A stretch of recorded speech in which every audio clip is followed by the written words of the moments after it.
Oke, jadi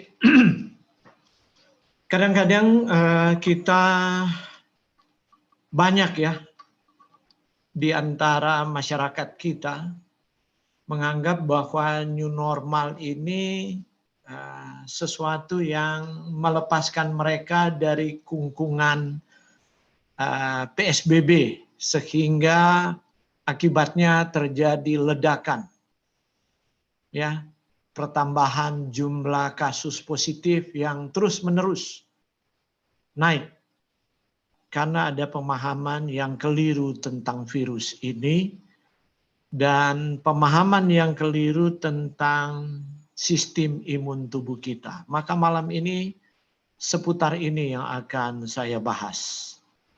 Coronavirus disease COVID-19 last update 6 Agustus kemarin. Ya. Kasus yang dikonfirmasi 18.614.177. Kematian yang dikonfirmasi 702.642, negara yang terdampak dengan COVID dikonfirmasi 216 negara. Ada banyak pertanyaan di seputar pandemi COVID-19 ini.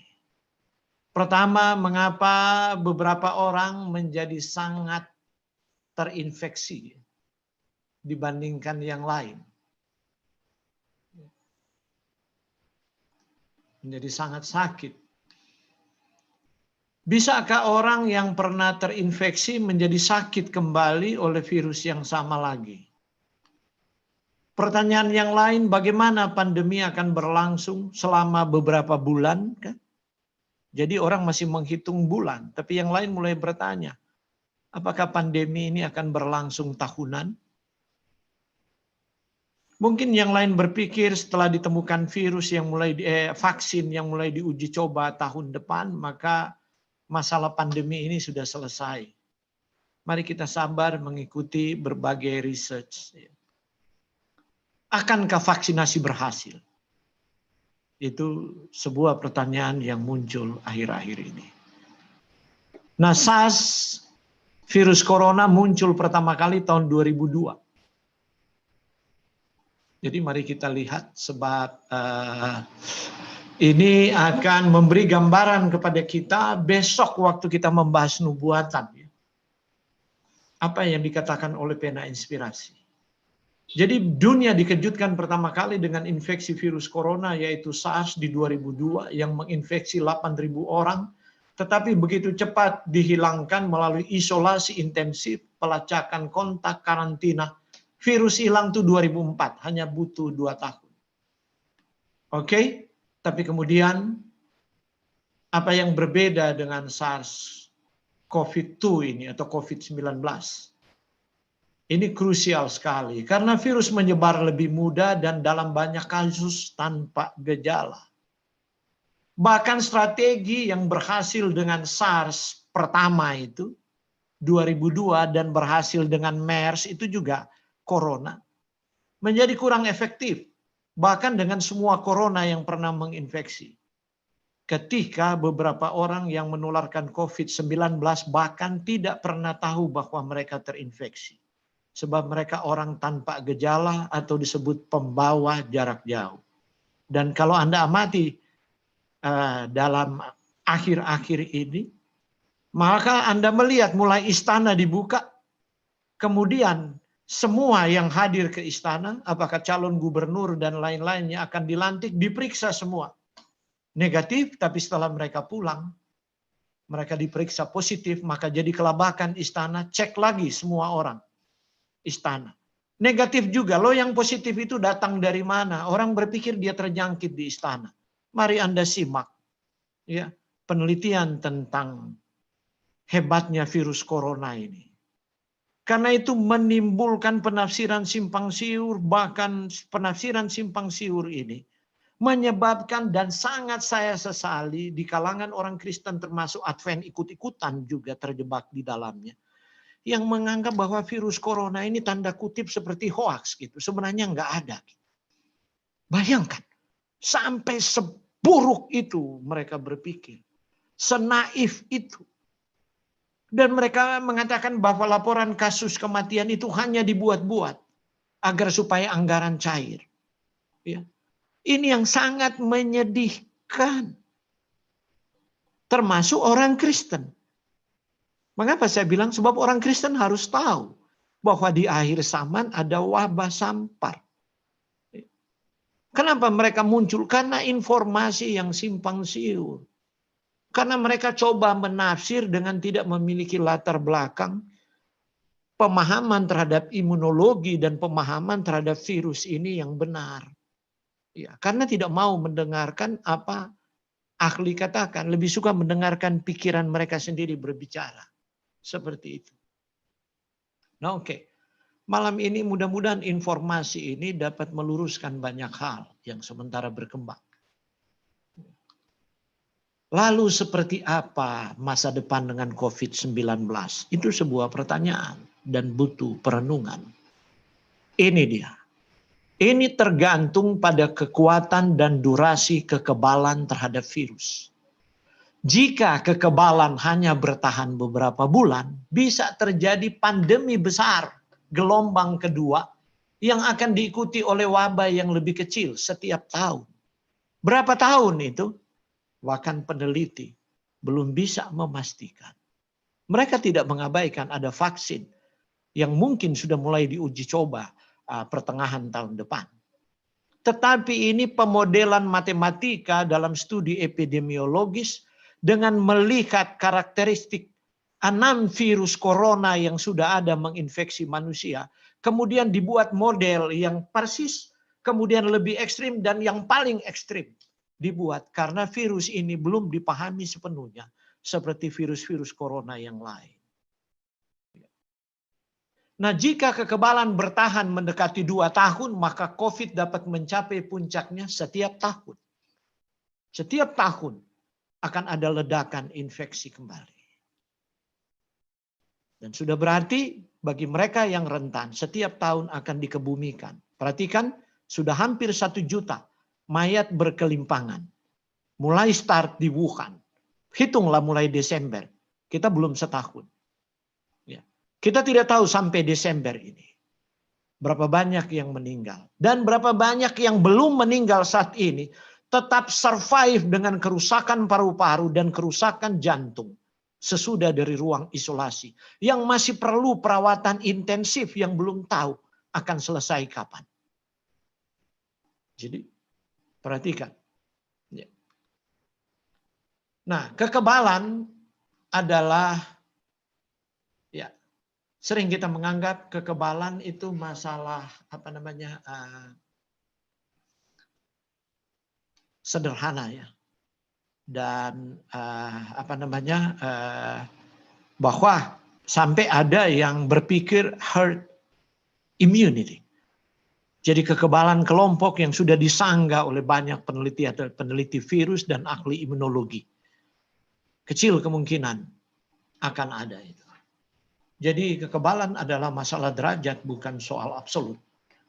Masalah sistem kekebalan itu sangat rumit. Kenapa saya katakan rumit? Sewaktu saya studi S1 kita udah belajar kekebalan. Studi S2, setidaknya ada 6 buku teks kekebalan saya baca. Imun. Tetapi bahkan ahli imunologi pun yang sangat brilian masih kelabakan dengan cara virus corona ini menyebabkan pandemi. Mereka terus belajar dan terus belajar mempelajari karakteristik siluman dari virus ini. Kenapa saya pakai istilah siluman? Ini mereka yang gunakan istilah stealth mengenai virus ini. Nanti saya bahas besok dalam kaitan dengan nubuatan. Ya. Jadi sistem kekebalan akhirnya diyakini oleh para profesor imunologi.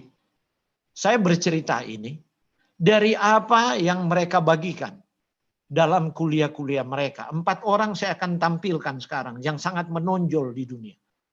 Setelah mulai ada virus corona ini. Ya.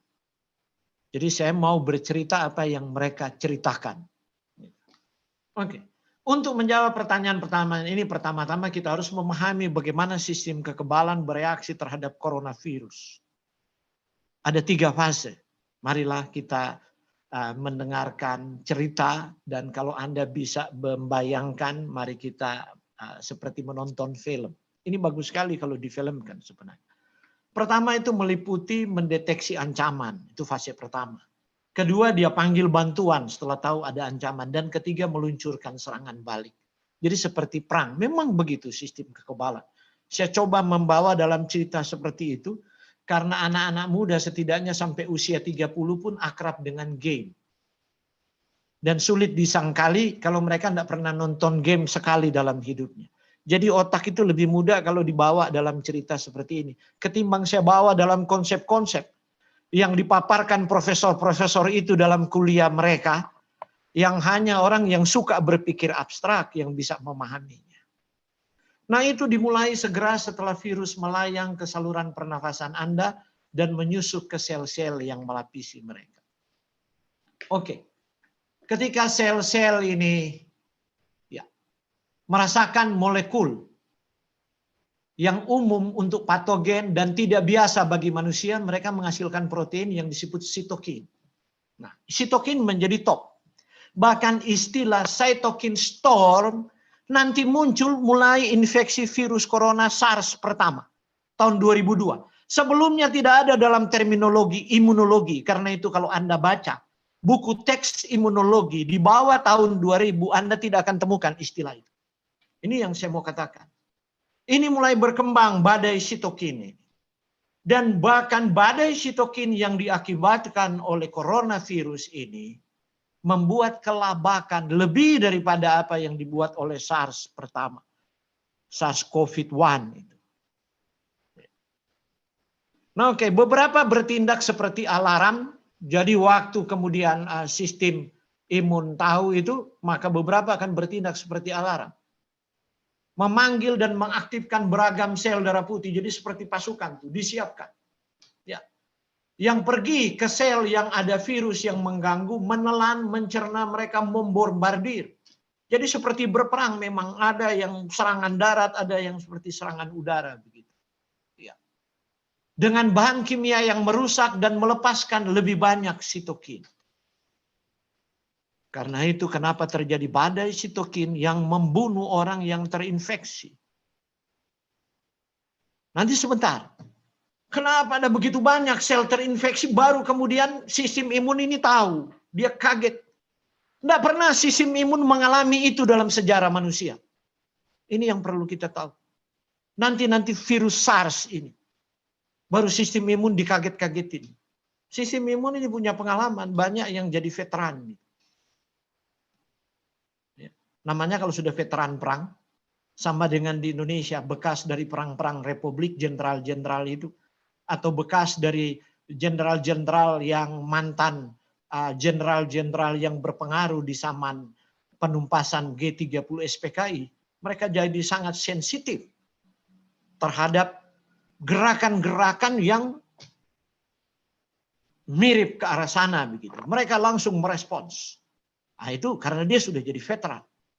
Dia sudah punya insting, pengalaman. Demikian juga dengan sistem imun. Tapi coronavirus ini punya sistem siluman.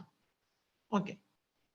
Nah, karena itu sitokin dihasilkan lebih banyak, terjadilah badai yang berentetan dan merusak multi organ yang membunuh. Dan kalau saya kisahkan, mereka yang lolos dari pengalaman maut itu. Ada teman saya pendeta di Amerika, ada pasien saya, pasien kanker di Amerika. Setelah 3 bulan sadar pertama, waktu dia sudah mulai sadar, kemudian bisa berkomunikasi. Jam pertama itu langsung minta, hubungi dokter kami di Indonesia. Saya dihubungi, saya kaget. Loh, saya bilang kenapa? Pak, tolong bikinin protokol, Pak. Saya sadar waktu saya tanya bulan apa ini, tanggal berapa, saya tidak tahu, saya telah koma 3 bulan. Dan dia bilang rasa sakit sebelum dia kehilangan kesadaran. Mereka hanya teriak, Tuhan, hentikan ini. Ambillah kami secepatnya. Kami tidak sanggup. Saya tanya, apa yang tidak sanggup? Dia sudah tarik nafasnya panjang-panjang tapi tidak ada satu oksigen pun dia bisa hirup. Dan dia rasa ini kematian yang terlalu menyakitkan. Seluruh tubuh terasa sakit, kepala kram, tidak bisa berpikir. Jantung seperti tidak berdenyut. Dan dia hanya merasakan dokter tusuk sana, tusuk sini, pasang sana, pasang sini. Ya. Dan hanya rasa tidak nyaman. Ya. Dan rasa sakit. Karena itu berteriak, Tuhan ambil secepatnya. Saudara, saya tidak mendramatisir ini. Beberapa juga secara langsung mencegah virus yang berkembang biak, ini disebut interferon. Jadi seperti sebuah negara, Tuhan membuat sistem imun kita luar biasa. Ada angkatan perangnya. Ya. Tindakan agresif ini menyebabkan peradangan. Karena itu ada kemerahan, ada panas, ada bengkak, ada pegal, ada flu, dan gejalanya macam-macam. Ada yang tidak punya gejala flu, ada yang tidak panas, tapi yang lain sakit perut. Ada upacara kemudian sakit perut. Dan itu juga terjadi. Yang lain sehat-sehat, yang lain di upacara jatuh, di zaman COVID, setelah diperiksa COVID, langsung sekolah-sekolah ditutup, lembaga-lembaga ditutup, seperti itu. Itu sebenarnya tanda-tanda peradangan. Gejala apapun bisa terjadi karena apa? Spike reseptor dari virus itu, bayangkan bola duren dan durinya itu, dia mencari reseptornya itu angiotensin converting enzyme 2. Yang ada di paru-paru, ada di saluran cerna, ada di saluran pembuluh darah. Itu tempat spike-nya melekat. Kalau nggak ada reseptor virus itu, kita tertelan, kita minum, dikencingi itu, dibuang. Karena ukurannya nanometer. Ya. Seratusan sekian, saya lupa, 120 mungkin sekian nanometer besarnya virus ini. Ya. Bahkan molekul gula nggak bisa masuk ke sel kalau tidak ada insulin. Tapi kalau virus ini enak aja dia bebas keluar. Karena pintu sel itu terlalu besar bagi dia. Dia terlalu kecil. Karena begitu kecilnya, dari dulu saya sudah peringatkan. Termasuk masker triple itu. Kalau Anda di ruangan tertutup, ganti tiap jam. Kecuali Anda pakai N95. Itulah sebabnya mengapa dokter di fasilitas perawat itu terjangkit dan ada juga meninggal. Baik di dalam negeri maupun di luar negeri. Padahal udah pakai kayak baju astronot. Masalahnya seluruh udara sudah penuh dengan virus. Dan virus itu nanometer. Mereka lupa mengganti. Itu persoalannya. Kecuali Anda di udara terbuka, Anda boleh pakai masker itu 1 hari. Sebab udara itu bergerak.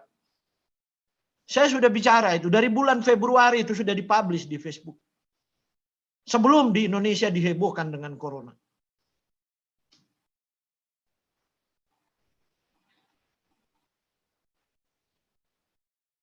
Beberapa juga secara langsung mencegah virus tadi dengan menciptakan interferon itu, membuat interferon. Ya. Nah, rangkaian peristiwa ini berlanjut terus. Ya.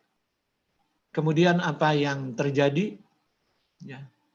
Beberapa menit setelah masuknya virus dan respons pada setiap orang sama, respons bawaan itu. Nah, respons bawaan itu respons panik. Ya. Dia menyerang apapun yang tampaknya bukan diri. Sebab dia dilatih begitu. Tuhan sudah set begitu. Kalau bukan diri, serang. Ini respons imunologis. Ya. Kalau bukan diri, serang. Karena itu saya sebutkan tadi malam. Ya. Orang gemuk, kenapa?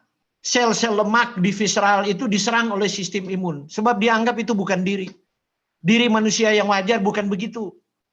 Ini udah nggak wajar karena itu terjadi sistemik, ya, inflammation, peradangan sistemik. Kalau orang mulai menyimpan lemak abdominal adiposity atau perut buncit, dan Anda mulai jadi gudang peradangan, gudang dari sitokin, pabrik sitokin, tinggal tunggu terpapar, tinggal dihitung. Hitungannya adalah mana lebih kuat. Kasih karunia Tuhan atau virus itu. Itu hitungannya. Menurut saya. Ya. Itu perjuangan. Antara hidup dan mati. Kalau terpapar. Dan banyak orang pandang enteng. Saya bukan menakut-nakuti. Tapi banyak orang, apalagi di Indonesia, terlalu pandang remeh. Itu persoalan mendasar. Kenapa berkembang terus di Jakarta? Saya kalau ke Jakarta sedih.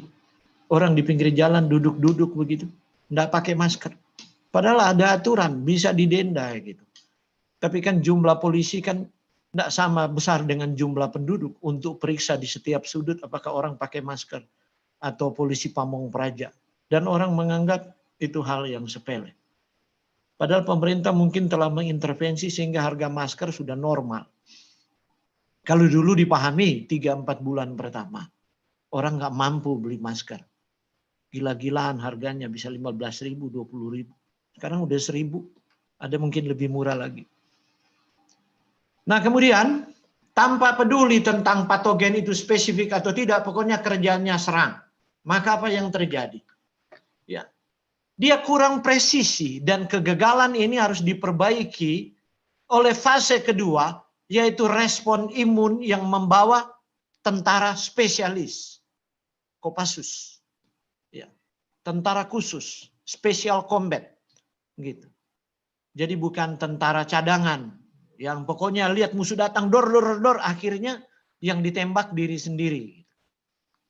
Nah oke, di tengah suasana seperti itu, ya, waktu virus itu masuk di saluran pernapasan Anda, maka sebagian kecil dari virus yang hancur itu diambil oleh sistem imun, dia bawa ke kelenjar getah bening, tempat sel darah putih yang sangat khusus, yaitu sel T. Sel T ini sangat khusus, tidak ada yang bisa bertahan, itu pasukan khusus, ya, pasukan combat. Nggak ada yang bertahan, termasuk tumor, kanker nggak bisa bertahan.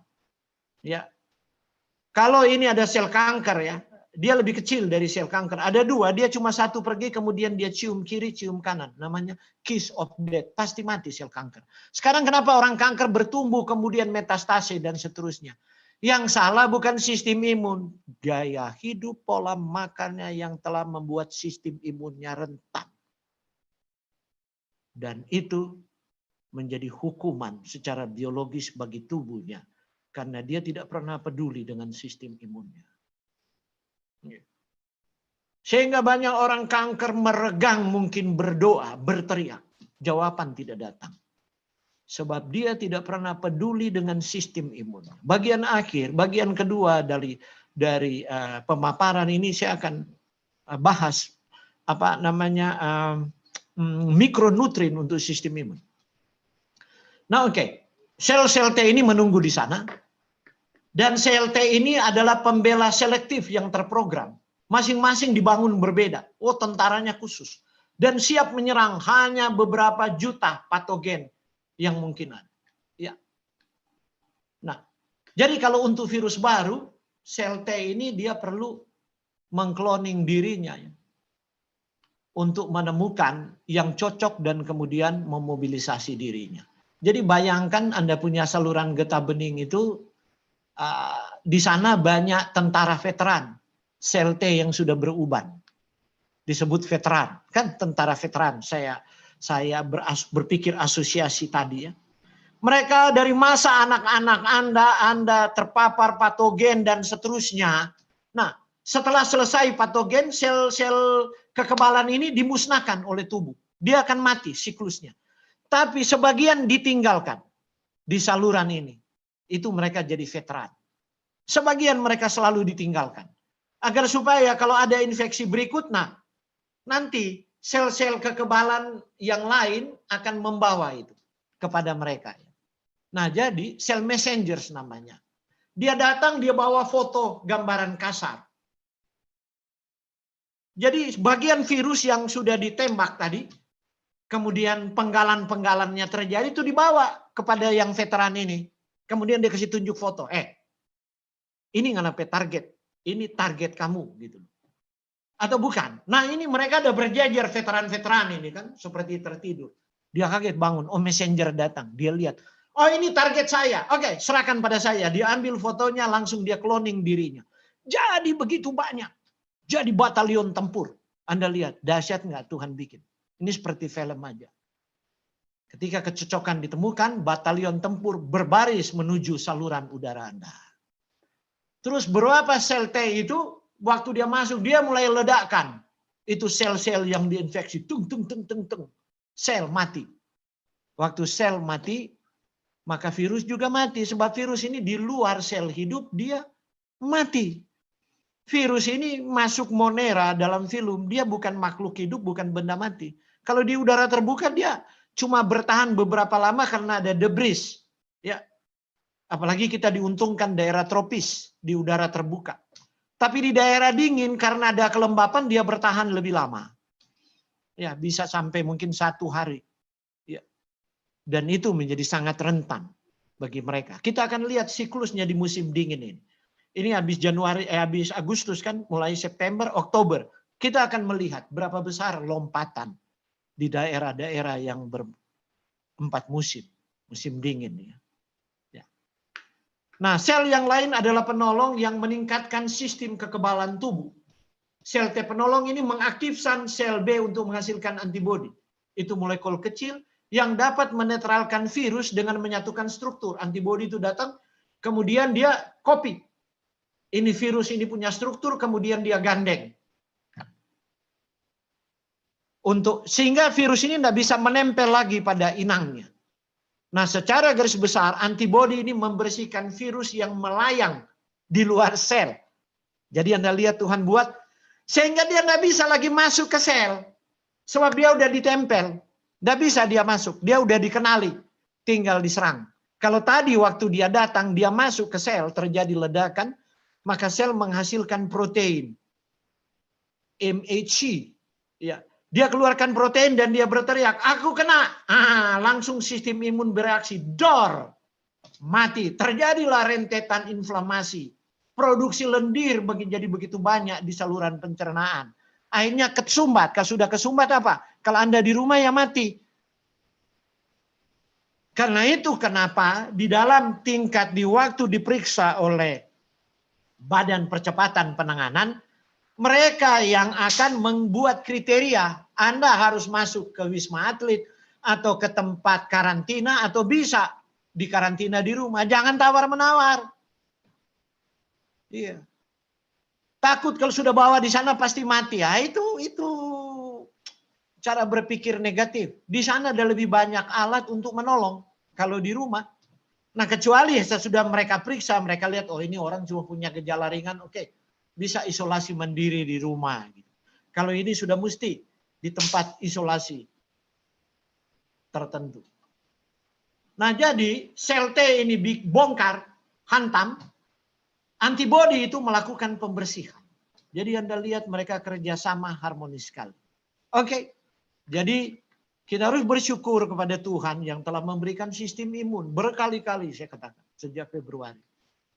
Bersyukur kepada Tuhan yang telah membuat sistem imun sehingga jika sistem imun betul-betul ideal, kecil kemungkinan orang boleh terpapar patogen.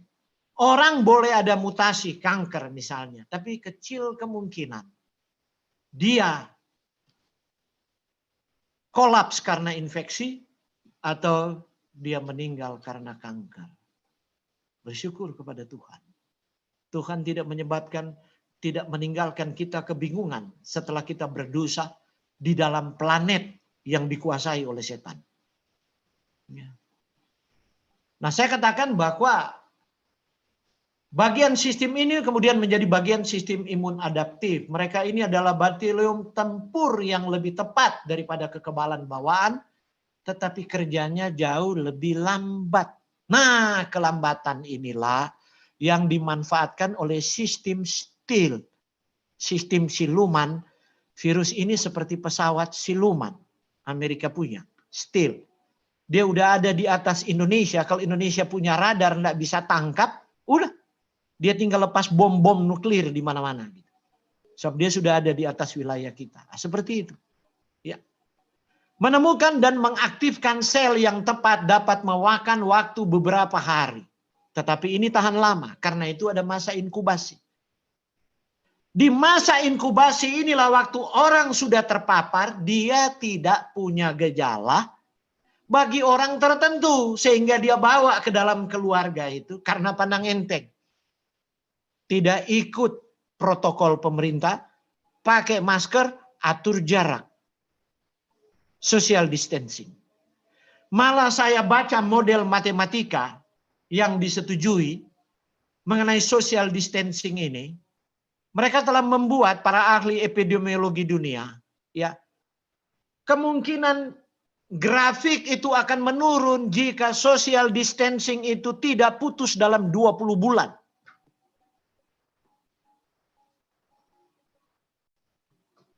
Kalau tidak, dia up and down, dan sukar. Dia akan merangkak naik.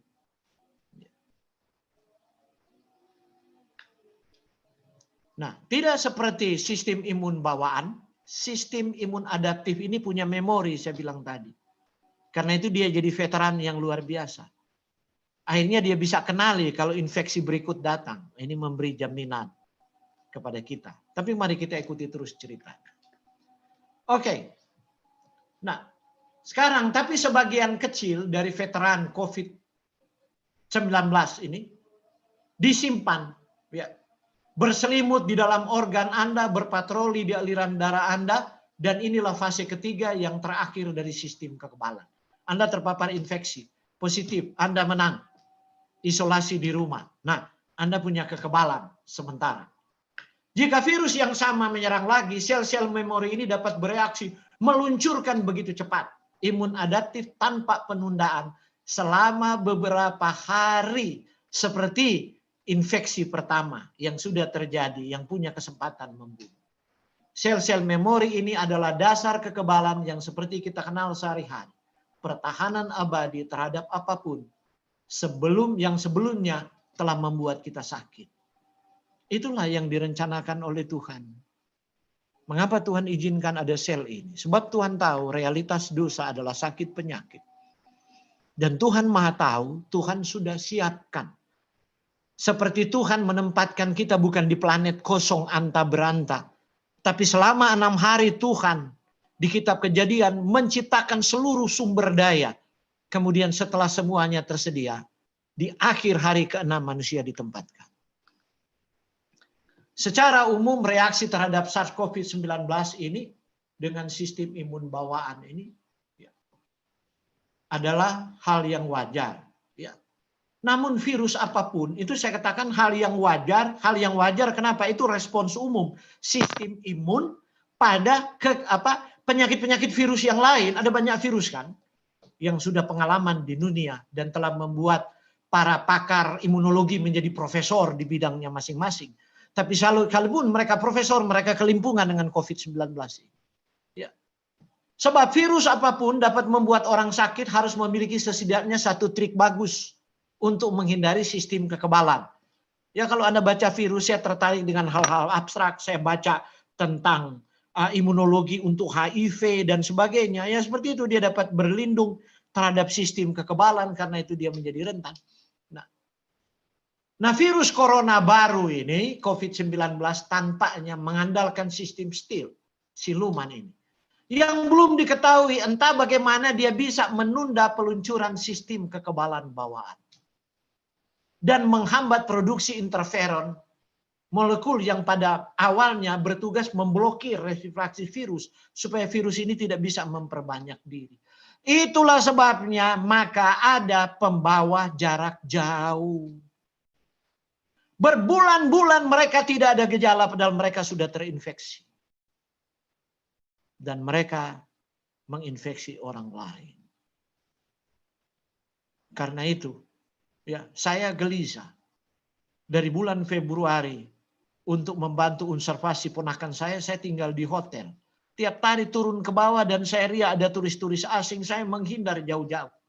Habis itu saya mandi.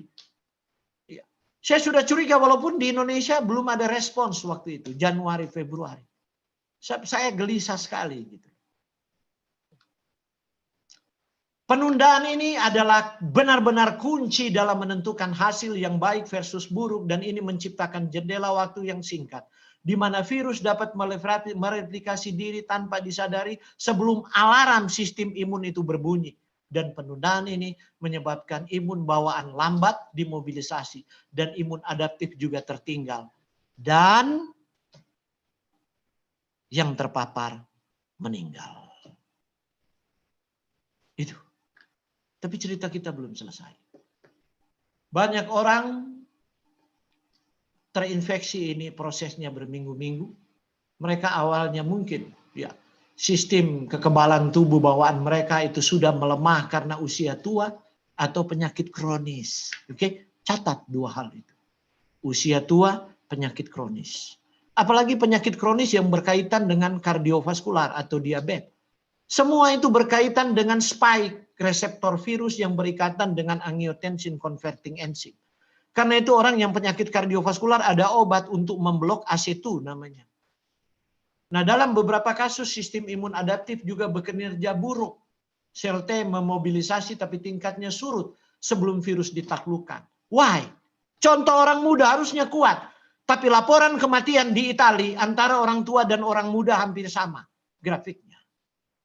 Dan setelah diteliti, orang muda yang tingkat kematian paling tinggi setelah terpapar, mereka tanpa penyakit, tapi mereka overweight atau obese. Alarm bagi kita. Jangan bersukaria karena saya muda. Kalau Anda punya perut mulai buncit, Anda berisiko. Ada juga yang menyebabkan sistem kekebalan tertekan. Dan ini yang membuat peneliti-peneliti virus yang mulai meneliti ini dan beberapa muncul ke permukaan. Ditunggu jawaban mereka oleh banyak tim di seluruh dunia. Oke, kegagalan ganda ini memungkinkan virus untuk bermigrasi lebih dalam, lebih jauh ke dalam tubuh menuju sel-sel rentan pada paru-paru ke organ lain termasuk ginjal, pembuluh darah, sistem pencernaan. Contoh seperti di Belanda, Groningen University. Mereka mempublikasikan bahwa ada orang tanpa gejala, tapi kemudian dia ke belakang berlendir seperti di Trenti. Ada darah setelah diperiksa, itu penyebabnya adalah COVID, tapi tidak ada gejala pada sistem pernapasan. Nah, yang jadi persoalan adalah sistem kekebalan ini, dia tidak pernah akan berhenti. Kalau ada infeksi masuk lebih dalam, dikejar terus. Dia mencoba terus untuk mengalahkan itu. Dan inilah yang menjadi masalah. Lebih banyak sitokin diproduksi. Akhirnya terjadilah badai sitokin. Dan ini membunuh, menyebabkan kerusakan multi organ. Peneliti virus SARS-CoV pertama menemukan akibat badai sitokin ini, paru-paru itu hilang. Telah menjadi seperti keranjang. Gitu. Hancur. Nah, bahan kimia yang berbahaya itu dilepaskan oleh sistem kekebalan tubuh ini. Dan itu idealnya adalah harusnya bisa dikendalikan ya. Separuh dari sistem kekebalan dirancang untuk mematikan separuh lainnya. Karena dia sangat keras, tentara yang sangat keras setelah tugasnya selesai, dia dibunuh oleh sistem kekebalan yang lain. Sudah, tugasmu selesai, jangan kamu merusak yang lain. Nah sekarang, kalau dia terlalu aktif, itulah Anda rematik, autoimun, Anda asma, autoimun, Anda ankylosing, autoimun, Anda lupus, autoimun. Sistem kekebalan nggak ada kerja. Dia mulai tembak-tembak persendian, tembak-tembak jaringan. Why? Kenapa? Kenapa dia ada terus? Karena Anda menciptakan inflamasi melalui stres, gaya hidup, dan pola makan. Yang membuat dia terkondisi terus untuk buat terus. Yang salah siapa? Pertanyaan. Anugerah berubah menjadi kutuk. Ya. Mungkin mulut saya kasar. Ya. Tapi Alkitab mengajarkan itu. Pemberontakan orang Israel sering anugerah Tuhan berubah menjadi kutuk. Ya. Sebab mereka mengabaikan providensi Allah. Oke. Saya akan bahas lebih banyak hari Sabtu. Silakan Anda simak. Apa providensi Allah yang berkaitan dengan ini. Bagi anak umat pilihan. Tetapi jika satu infeksi dibiarkan mengamuk, sistem kekebalan tubuh mungkin melakukan hal yang sama, menyebabkan banyak kerusakan dalam usahanya yang berkepanjangan. Kemudian dia sendiri menjadi lemah untuk mengendalikan virus. Akhirnya Anda berbulan-bulan di ruang isolasi. Dan mereka yang lolos dari sana, bahkan sesudah mereka sadar, mereka belum dilepaskan ke rumah, dimonitor. Mereka masih ditusuk sana kemari dan mereka katakan, waktu setiap selang dan ventilator dimasukkan. Dan kemudian jika suhu tubuh mereka masih naik, mereka disuntik, kemudian diambil dan apa, dikerok dan apa. Itu menambah nyeri dan rasa sakit. Dan mereka katakan begini, Pak Waworuntu, tolong sampaikan pesan kami. Jangan mau terpapar. Saudara, dan supaya Anda tidak terpapar, hargai pemerintah tiap hari bicara. Social distancing.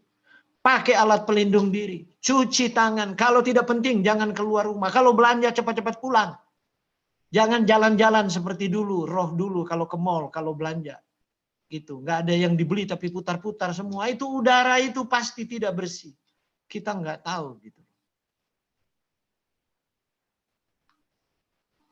Inilah yang tampaknya kasus COVID-19 menjadi sangat parah. Dan kerusakan yang diakibatkan dari virus dan sistem kekebalan tubuh kita. Banyak orang di unit perawatan intensif tampaknya menyerah pada kerusakan sel kekebalan mereka sendiri.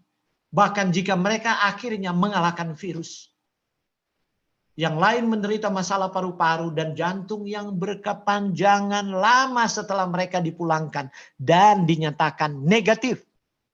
Catat. Mereka punya masalah paru-paru dan masalah jantung berkepanjangan dan perlu ditreatment. Karena sudah kedahuluan rusak akibat virus ini. Anda punya pilihan, mati di ruang isolasi, hidup tapi ditreatment berkepanjangan. Saya bukan mentakut-takuti, ini fakta. Reaksi kekebalan yang demikian juga terjadi pada kasus influenza yang ekstrim sebenarnya. Tetapi menimbulkan kerusakan yang lebih parah pada COVID-19. Jadi jangan banding-bandingkan dengan pandemi Spanyol. Ada ahli nubuatan bahkan di antara kita. Pandemi Spanyol, flu Spanyol membunuh lebih banyak. Jadi jangan takut-takutin tafsir ini berhubungan dengan nubuatan. Dalam hati saya, Anda boleh teologian. Tapi cuma itu yang Anda tahu. Anda tidak tahu imunologi. Dan Anda tidak tertarik untuk belajar virologi. Itu persoalannya. Ada putaran ya dari sistem kekebalan mobilisasi molekul yang berbeda ketika melawan 3 kelompok besar dari patogen.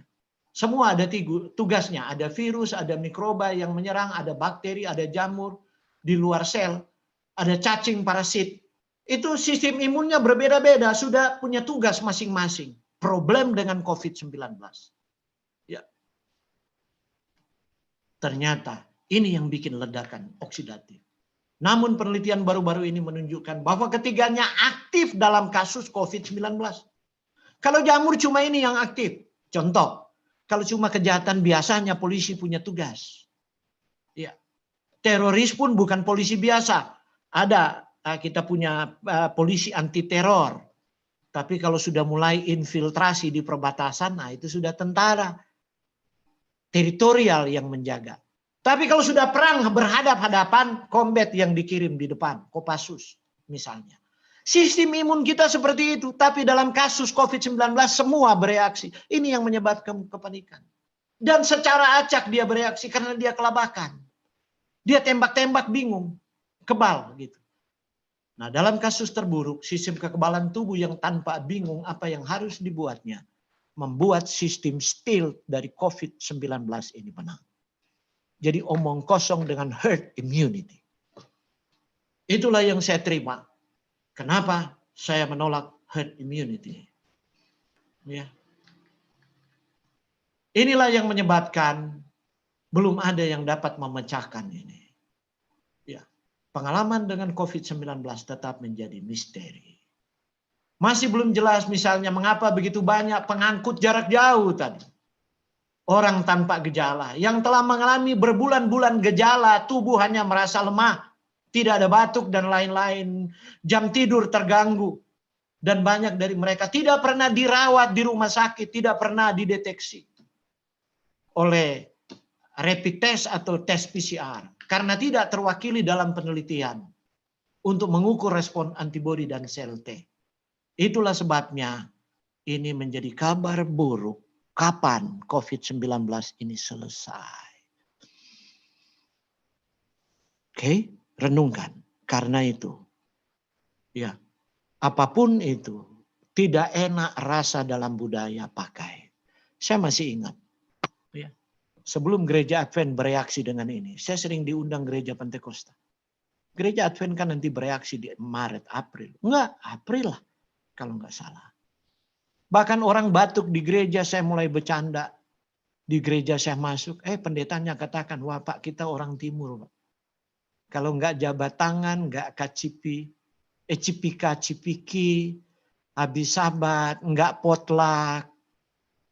Saya kemudian bercanda kepada saya anggap pendeta-pendeta berpengaruh di gereja kita. Tolong Pak, ya, saya bukan menakut-nakuti.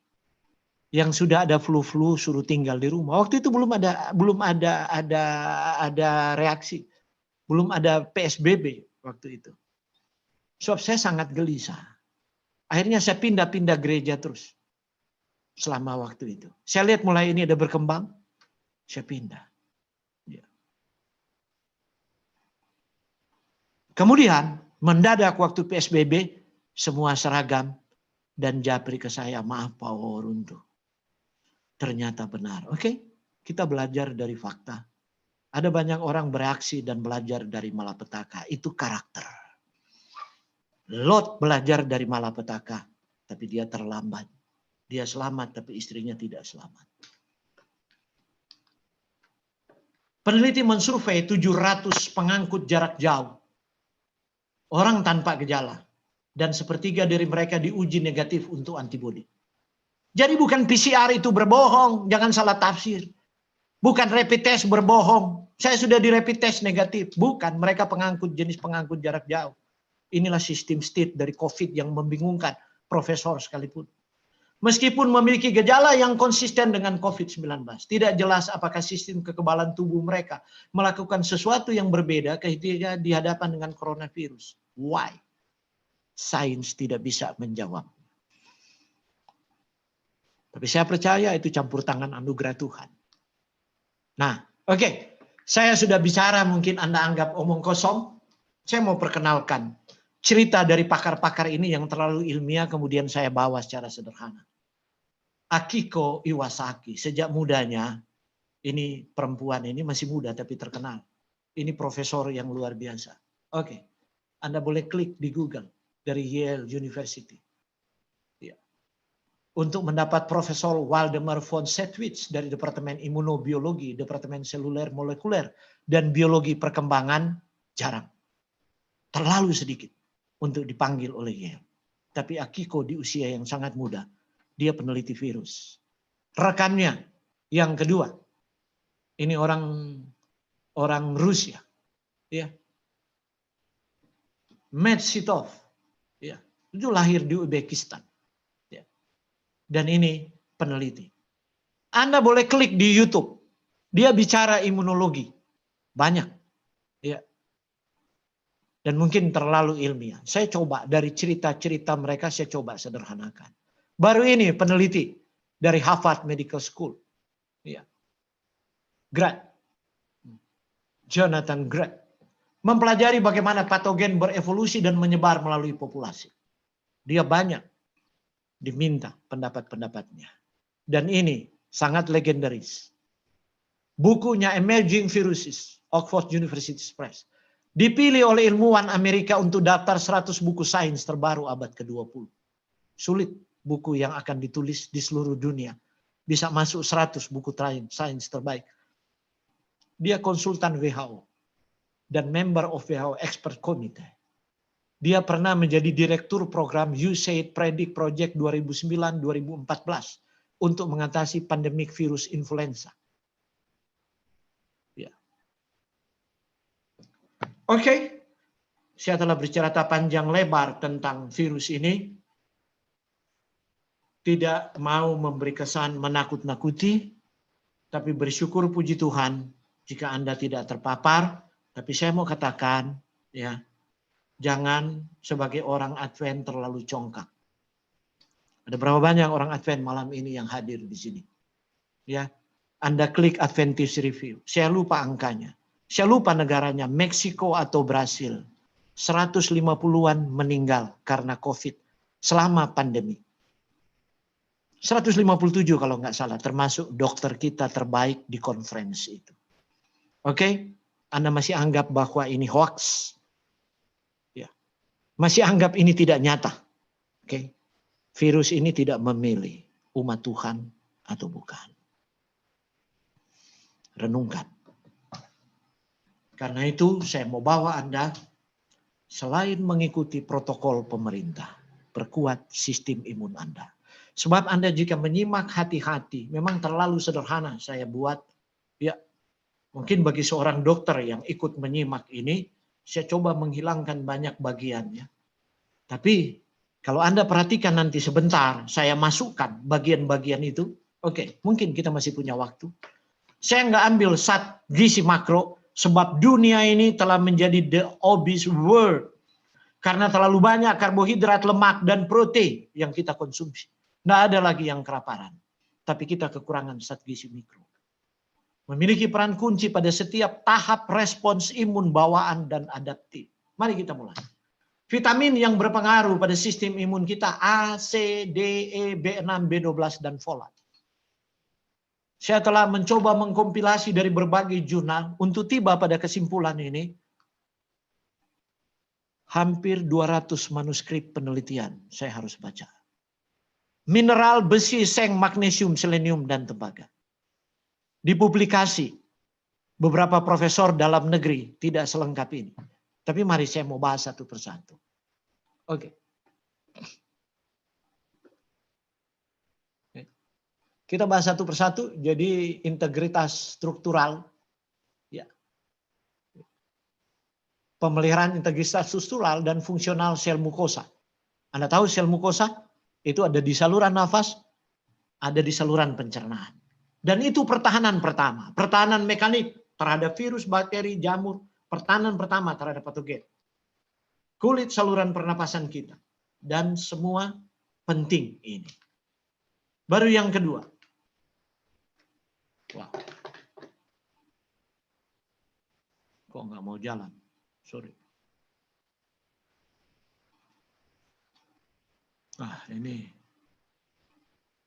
komputer saya kepanasan. Yang kedua adalah proliferasi dan diferensiasi, yaitu perbanyakan dari sel-sel imun itu dan fungsinya masing-masing dari pergerakan sel imun bawaan itu bergantung pada ini. Baru proliferasi diferensiasi dari sel-sel T yang normal. Baru kemudian produksi dan pengembangan antibodi respons terhadap antigen. Efek antimikroba dan peran dalam peradangan efek antioksidan termasuk efek dalam ledakan oksidatif. Oke. Ini 7 hal besar. Mari kita lebih dalam lagi. Dan saya memberi, walaupun saya sudah sederhanakan, dalam penulisan gaya ilmiah populer, saya tidak bisa buat lebih sederhana lagi, mohon maaf. Karena nanti membuat Anda pandang enteng, dalam tanda kutip. Ya.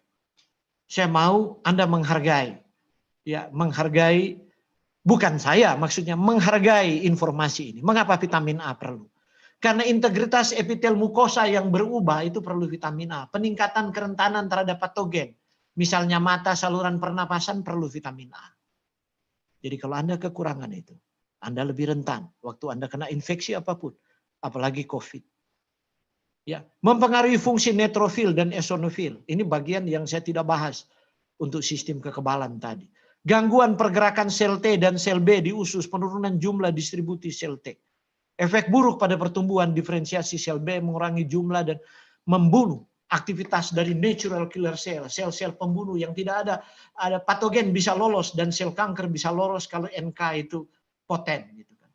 Dan jumlahnya berkurang kalau tidak ada vitamin A. Anda bisa tafsir sendiri jika Anda menyimak hal ini, maka Anda tahu kenapa Anda sering infeksi perut, kenapa Anda sering infeksi di mulut, kenapa Anda sering sariawan, kenapa Anda sering infeksi mata, kenapa Anda sering sinus, kenapa, dan seterus-terus. berarti sistem kekebalan Anda rentan. Ada kemungkinan Anda kekurangan vitamin A atau karotenoid. Gangguan kemampuan makrofag untuk fagositosis dan untuk patogen. Untuk memakan kuman. Menginduksi peradangan dan mempotensiasi peradangan yang ada. Anda sudah kekurangan vitamin A, sistem imun Anda menjadi lemah. Reaksi imun sistem menyebabkan inflamasi. Inflamasi itu perlu, itu alami sekali. Tetapi inflamasi yang berlebih-lebihan, inilah yang menyebabkan penyakit. Ya. Dan sangat tidak nyaman, nyeri yang hebat dan sebagainya, nafas sesak dan seterusnya. Persendian bengkak, pegel linu, nyeri dan seterusnya. Ya. Dan kalau Anda kekurangan, terjadi potensiasi. Oke, waktu kita terbatas, saya mau skip aja. Sumber tertinggi karotenoid dan vitamin A itu. Kita hanya perlu 900 mikrogram RAE. Oke, gampangnya ini begini. Anda kalau mau makan, ya, cari ada daun kenikir, daun katuk, daun pepaya, daun ubi jalar merah, daun kelor, daun singkong, daun gen. Itu sudah paling tinggi semua, nggak usah repot dengan vitamin A kalau Anda makan itu. Kalau buah ada belewa, mangga, selada, paprika, brokoli, dan tomat. Oke, Anda kombinasikan makanan itu, lupakan vitamin A. Berarti Anda terpenuhi. Kemudian vitamin C, penyembuhan luka akan menjadi terganggu. Penurunan resistensi terhadap infeksi. Baru kerusakan oksidatif meningkat, ledakan oksidatif tadi. Anda tahu itu, sel T itu dia bor kemudian dia tembak. Untuk dia bunuh, hancurkan sel itu, kemudian virus itu mati, tidak bisa berkembang. Anda tahu ledakan oksidatif dibuat oleh apa? H2O2 diantaranya. Hidrogen peroksida, itu pemutih pakaian. Iya. Tapi kalau Anda berani satu tetes taruh pemutih pakaian, Anda mati. Siapkan peti mati aja. Tapi Anda tahu sistem kekebalan Anda pakai molekul itu. Karena itu kalau dia tidak tembak kuman, penyakit, dan lain-lain, dia tembak tubuh kita terjadi inflamasi, peradangan yang luar biasa. Karena itu kalau dia tidak diperlukan lagi, dia mesti mati. Anda lihat Tuhan mengaturnya, luar biasa. Oke, peningkatan insiden dan tingkat keparahan radang paru-paru dan infeksi lainnya. Karena itu jangan heran. Waktu wabah COVID, waktu bulan Februari, saya bilang kepada nyonya saya kan bendahara, Mama, stok vitamin C. Kita mesti tambah vitamin C. Masalahnya kita tidak tinggal di rumah. Kita kalau diminta pasien untuk visit, kita harus visit. Setidaknya beri kekuatan dan berdoa kepada mereka. Kita ada kemungkinan bisa terpapar. Kita beli. Saya bilang jangan vitamin C jenis ini. Ini harus ada bioflavonoidnya. Kita perlu rutin hesperidin. Saya terangkan mekanisme bekerjanya bagaimana dalam hubungan dengan COVID. Oke, tapi saya tidak terangkan malam ini. Waktunya terbatas. Ini harus beli yang ini. 400 lebih harganya. Isi saya bilang satu aja cukup. 60, minum 3 hanya 20 hari. Kemudian muncul PSBB. Kita udah nggak bisa keluar waktu itu. Sebab Bogor masuk daerah merah di awal-awal nggak bisa keluar. Kemana-mana. Oke, habis. Istri saya kebingungan. Berikutnya, kita telepon cari, habis. Cari online, habis. Istri saya mulai bilang begini, aduh papa, kenapa dulu sih? Maksudnya saya tidak pressure dia untuk beli. Saya cuma ketawa, hehehe, saya nggak mau ribut. Gitu kan. Jadi saudara, seperti malam ini, saya tidak sedang mempressure Anda. Saya memberikan pertimbangan yang wajar untuk memasuki new normal. Jangan anggap new normal, ya. Maka Anda seperti normal aja gitu loh. Ya. Justru sementara new normal ini kok pertumbuhan grafik dari bahkan di dunia udah 18 juta. Di Jakarta naik terus. Itu apa? Itu artinya semakin ketat kita ikuti protokol. Makanan tinggi vitamin C, nggak usah repot. Anda yang senang makan cabai ini kabar baik. Cabai hijau vitamin C-nya tinggi. Baru minyak atsiri di cabai itu bisa menekan angiotensin reseptor, converting enzyme. Baru jambu biji, tapi saya tidak sarankan orang mau makan cabai. Anda boleh makan jambu biji, paprika, buah kiwi, papaya, stroberi, jeruk, brokoli, tomat. Seperti itu. Baru kemudian vitamin D. Ini mengubah komposisi mikrobiota usus. Saya tidak punya waktu menerangkan tentang mikrobiota usus ini hubungan dengan sistem imun dan hubungan dengan otak. Ya, Anda punya otak melempem atau brilian bergantung dengan mikrobiota usus. Mengurangi jumlah limfosit. Ini vitamin D. Mengurangi berat organ limfoid untuk memproduksi limfosit kalau Anda kekurangan vitamin D. Gangguan kemampuan makrofag. Peningkatan keparahan, morbiditas, dan mortalitas. Peningkatan risiko penyakit autoimun. Maka saya teriak. Kalau di sini ada yang mungkin hadir. Dan Anda tahu, sejak saya masuk Solo 2011, saya sudah katakan vitamin sinar matahari ini. Tapi akhir-akhir ini baru banyak yang kemudian seminar vitamin D. 2011 saya sudah kampanyekan secara luas. Banyak orang soalnya datang kepada saya, gejala-gejala imun sistem mereka yang lemah. Kenapa selalu bersin pagi, kenapa capek. Pergi ke dokter, periksa semua.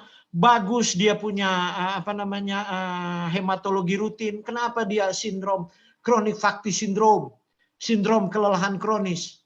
Saya cuma tanya begini. Berapa jam aktivitas di bawah sinar matahari? Wah Pak, saya nggak pernah kena sinar matahari. Berjemur sekarang. Belakang Anda mesti terbuka. Terbuka tanpa pakaian belakangnya. 15 menit. Sinar matahari jam 10 sampai jam 2. Di antara itu pilih. Loh Pak, nggak akan kanker kulit. Belajar ke Abang Becak. Abang Becak 1 hari. Petani di lahan pertanian di daerah kering 1 hari. Berapa banyak studi epidemiologi mengenai mereka kanker kulit. Ya, karena itu jangan belajar ilmu di WA, di Facebook. Kemudian dilempar-lempar ke sana dan kemudian Anda like-like. Baca jurnal. Baca sistematika review. Sebab di situ hadir bukan cuma 1-2, bisa 200 ahli untuk nimbrung. Nah ini vitamin D. Itu vitamin sinar matahari. Ya, COVID itu. Orang stres, ngurung diri di kamar, kerja lewat HP-nya, lewat komputer di kamar, nggak kena sinar matahari. Wah itu dia. Nilai harian cuma 20 mikrogram. Ya. Selain makanan hasil laut, vitamin D juga dibuat secara alami kalau Anda terekspos sinar matahari. Oke. 15-20 menit bagian punggung terbuka. Sekarang vitamin E. Gangguan aspek humoral dan fungsi sel B untuk buat antibodi. Mengurangi pematangan sel T. Jadi sel-sel T tadi nggak pernah matang. Kalau dia nggak pernah matang, bagaimana dia bertugas? Dia nggak bisa jadi tentara dong. Ini tentara belum selesai dilatih, nggak bisa berperang. Itu vitamin E. Makanan tinggi vitamin E. Biji bunga matahari, almond, alpukat, butternut, squash, buah kiwi, minyak zaitun, minyak biji gandum, brokoli. Dan makan beras yang ada kulit ari. Sebab beras yang sudah disosok tadi malam sudah dibahas itu bukan Tuhan punya, itu broken rice. Ujungnya sudah patah karena penggilingan. Di ujung yang patah itu ada endosperm. Ada lembaga, disitulah ada asam lemak esensial yang menyimpan vitamin E. Oke, bonusnya Anda jadi cantik kulit Anda dan tambah awet muda. Oke, vitamin B6. Limfositopenia. Sel limfosit akan berkurang kalau kurang B6. Gangguan pematangan dan pertumbuhan.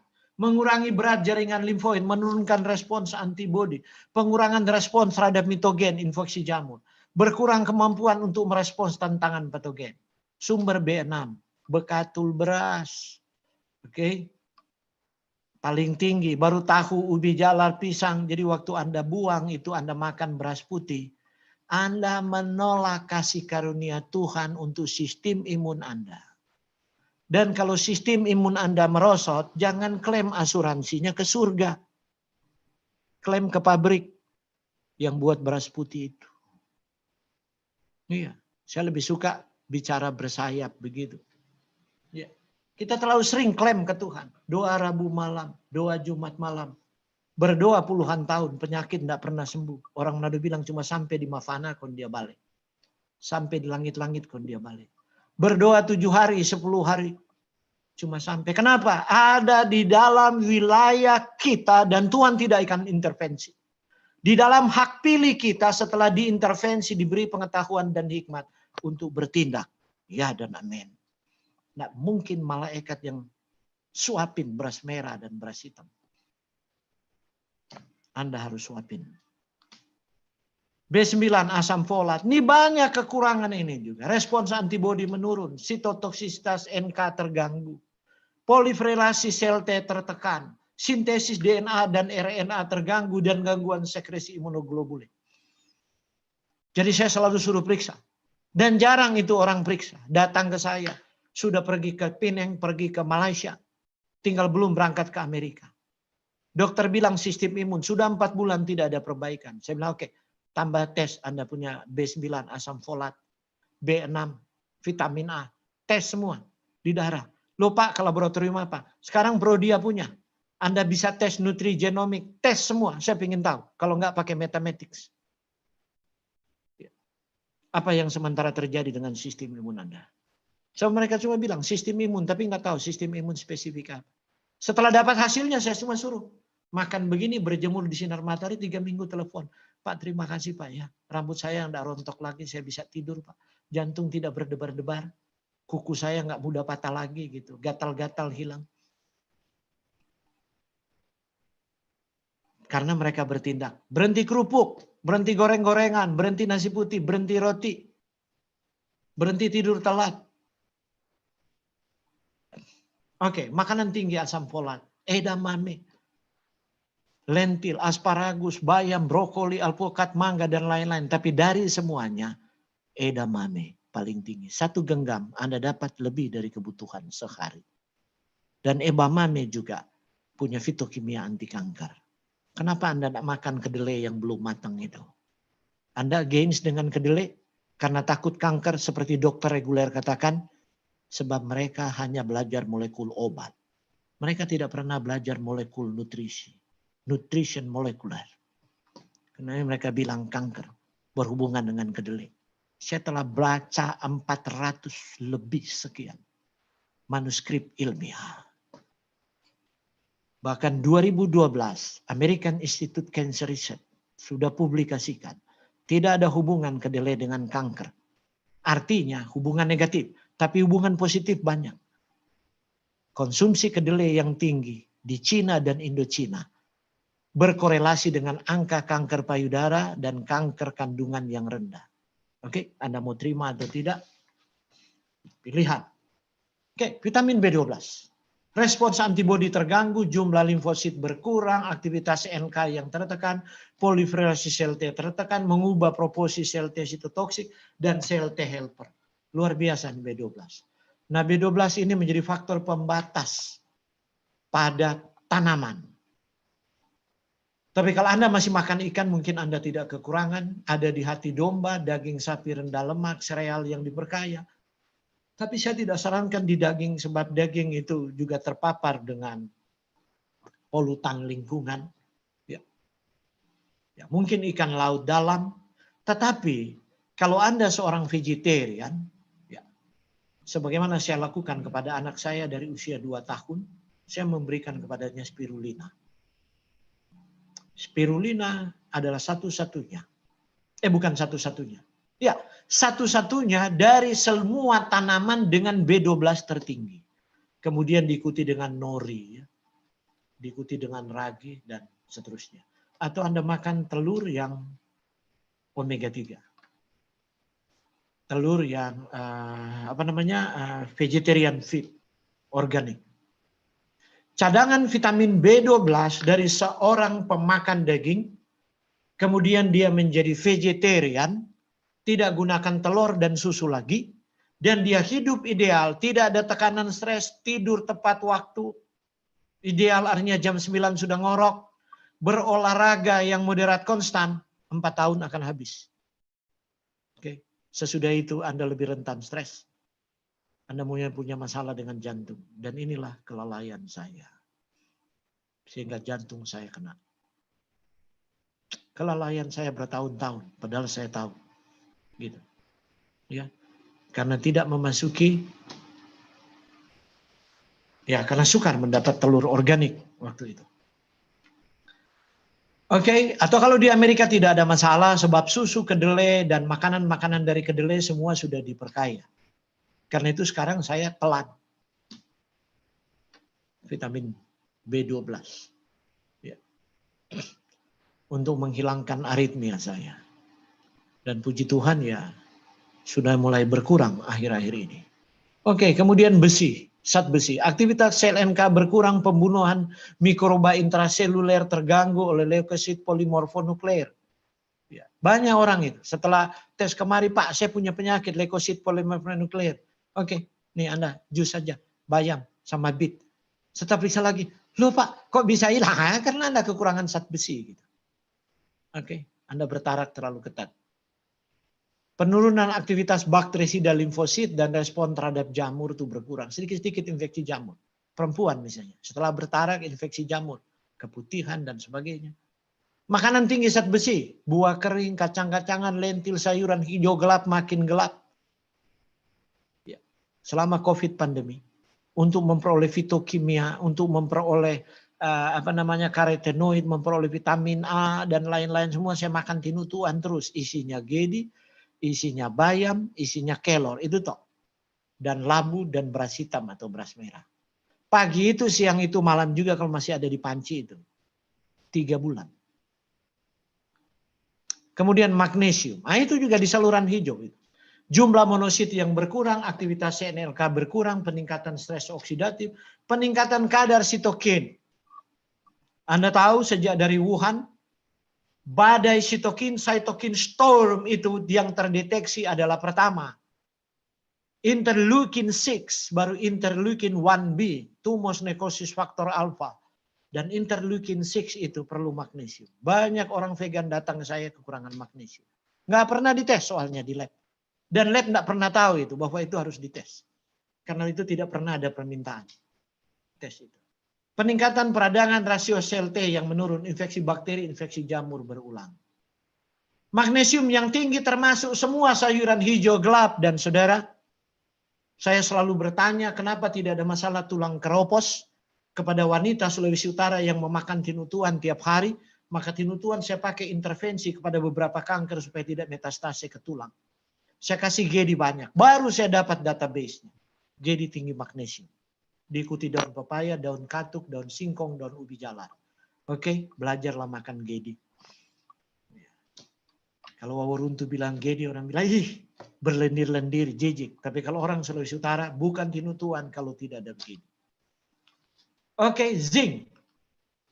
Nah, fagositosis terganggu oleh makrofag dan neutrofil. Oleh karena itu orang anak-anak kekurangan zinc, orang vegetarian yang kekurangan zinc, sering luka gitu. Sariawan nggak sembuh-sembuh. Dulu saya pertama dengar pekabaran untuk bertarak, reformasi kesehatan. Ada teman saya, tapi selalu dia infeksi. Selalu dia infeksi. Maka saya nggak mau bertarak, saya bercanda sama dia. Kamu bertarak seperti kamu terus selalu infeksi di sini. Saya tahu dia kekurangan zinc. Sebab ada banyak orang menyebut diri mereka bertarak, bukan bertarak tapi menghemat yang tidak masuk akal.